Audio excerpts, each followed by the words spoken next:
Good morning sa bawat isa. There's a remnant chosen by grace at this present time na pinili tayo ng Panginoon because of God's grace. Napakahalaga po na maunawaan po natin yon na hindi tayo pinili ng Diyos dahil tayo ay mabuti, dahil tayo ay may ginawang mabuti, but because of God's grace. So, when we put that in our heart, walang pagyayabang eh. Diba? Yung nakakaiyak yung pag-ibig talaga ng Panginoon kung maunawaan lang po natin. And God has poured His love to us sa Romans 5:5.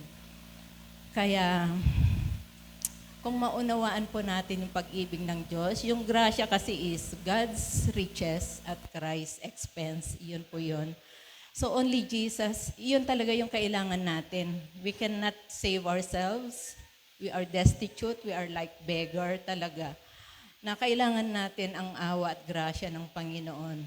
Kaya yun po yung lagi po nating tandaan sa ating buhay na hingin po natin ang awa at biyaya ng Panginoon sa ating buhay, maging sa ating kapamilya. And totoo yun, the thief comes to steal, kill, and destroy. Jesus said, I came that you may have life and have it to the full. At isa nga sa katunayan na tayo ay totoong natanggap natin ang Holy Spirit is kung nagmamanifest na talaga sa ating buhay yung fruit of the Holy Spirit, which is love, joy, peace, goodness, kindness, faithfulness, self-control, yung patience, and yun talaga yung yung dapat na makita sa ating mga Kristiyano. At ang dami na rin natin nga na narinig, ang dami na nating seminars na naatenan, pero ang tanong, paano nakikita sa ating pang-araw-araw na buhay? Yun po. So, paano natin may papakita na tunay na tayo ay iba sa mundong ito. And this world is passing through talaga. This is not our eternal home. Lagi po nating tandaan at dapat naka-focus na yung ating paningin. Actually, nung nakakilala ako sa Panginoon, God changed really my perspective. Yun talaga yun eh. We really need a change of heart. We need the Holy Spirit. Sabi sa Ezekiel 36:26, that I will give them a new heart and a new spirit so that they will be able to obey me. So, ang mga taong hindi makapag-obey sa God, wala pa yung Holy Spirit sa kanila. Hindi pa nila natanggap. And kung hindi ka nagdi-desire talaga na to know God, actually, yung isa sa reason bakit hindi nagmamature ang isang nakakilala sa Panginoon, hindi siya nagbabasa hindi regular ang pagbabasa niya ng Bible.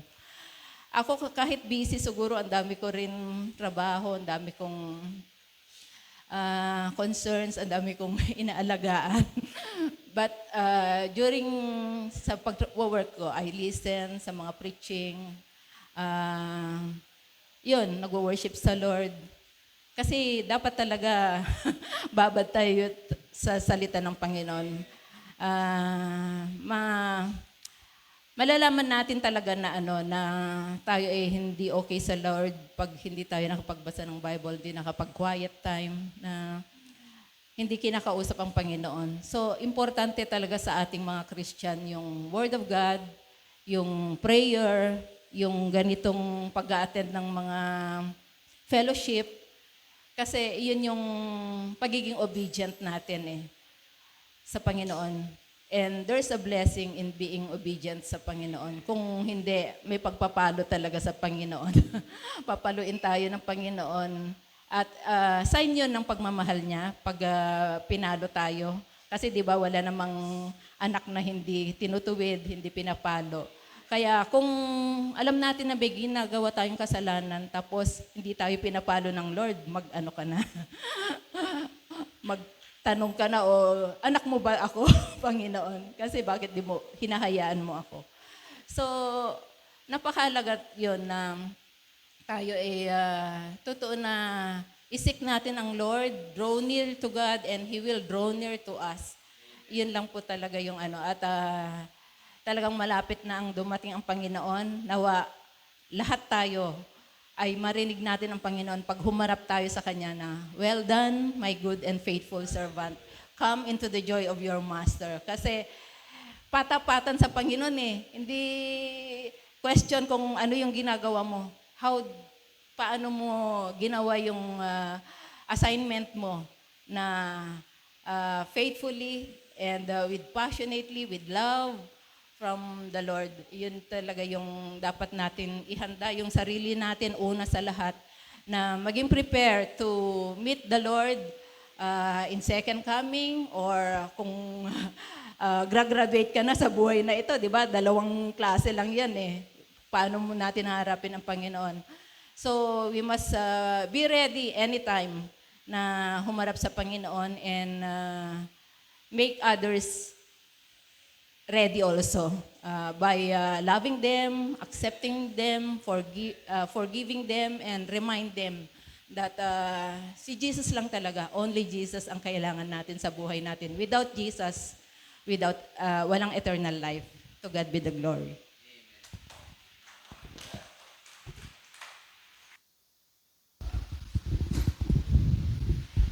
For that encouragement. Okay, let's have Jazz. Okay. Sana po tumimo sa puso ng bawat isa yung narinig yung mensahe at sa realization na binigay sa atin ni Ate Eva. So sa Philippians 3:20, sinasabi dito na ang ating citizenship ay sa langit. Tayo ay pinadala ng Lord sa mundong ito for a purpose.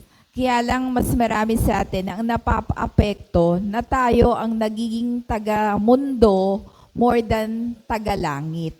Huwag po nating hayaan ito na maging dahilan upang hindi na tayo makabalik sa langit. Maiwan tayo sa earth. Yung pinaka-latest travel ko, mayroon akong na-observe. Alam niyo yung lotus plant? Yung lotus plant, di ba siya yung malaking dahon, pero yung bulaklak niya maganda at iba-ibang kulay. Nakita ko ito kasi lagi ko siyang nakikita, hindi ko napapansin. Pagtingin ko, kasi nga nasa travel, hindi ako masyadong busy. Pagtingin ko, nasa stream kami, pero actually nasa Pusali pala yun. Madumi pala yung kung saan nakatira yung lotus plant. And yet, yung lotus plant, nagbo-bloom siya, ang ganda-ganda. Nawa po, yung lesson na natutuhan ko ay ganito. Yung lotus plant, nasa paligid niya ay hindi maayos, pero hindi siya naapektuhan ng mga bagay na nasa paligid niya. Na-maintain niya yung purpose niya. In the same way na tayo na mga anak ng Diyos, nawa po tayo ay ma-maintain natin yung purpose natin, bakit tayo pinadala upang tayo ay naghihintay sa pagbabalik ng ating Panginoon. Sabi nga, renew our mind. Ano yung isa pa, attorney? Renew your mind. Do not conform to the ways of this world. Mga kapatid, mahirap ito. Kaya sabi ni Ate Eva, napakailangan na tayo ay magbabad sa salita ng Diyos. Mahirap pa nga rin yung pagbabad sa salita ng Diyos kasi yung schedule natin kinakain. Pero alam nyo ba, katulad ng bata sa tiyan, yung bata sa tiyan, di ba, kumakain lang. Naisip nyo ba paano kumakain yung bata sa tiyan?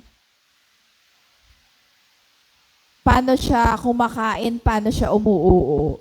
Yung bata kumakain through the umbilical cord. Yung ano tawag doon, Ate Eva? Pusod ba? Yung karugtong ng pusod na nasa part ng nanay. In the same way, tayong mga Kristiyano, lagi tayong nakadikit sa heaven, sa langit. sa Ama natin, sa Panginoon. Lagi tayong nakadikit upang tayo ay kumain at Amen. mag-dispose. Imagine kung yung bata hindi magdi-dispose o tayo na lang di tayo mag-dispose. Paano? So yung salita ng Lord, hindi lang ito pagkain, kundi ito rin yung way para mag-dispose tayo. Naranasan niyo na ba yung, Lord, pagod na ako, embrace mo ko. Lord, ang sama ng loob ko, na-hurt ako sa kapatid ko, tulungan mo ko.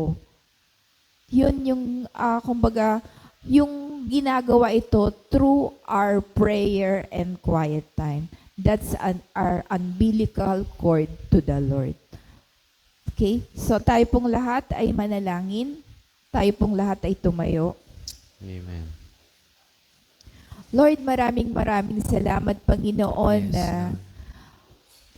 ipinadala mo ang iyong kaisa-isang anak upang Thank ang you, bawat Jesus. isa Thank you, sa Lord. amin ay magkaroon ng buhay na walang hanggan. Yes. And that same love ang ibinuhos mo sa puso ng bawat isa, Panginoon. Amen. Nawa po araw-araw sa pagmulat namin ng mata, di ba namin alam kung ano ang mangyayari sa araw, Panginoon. Unang-una ay pasalamatan ka namin, Panginoon. Yes, Lord. Dahil sa pagmamahal mo sa amin, kami ay may kaligtasan.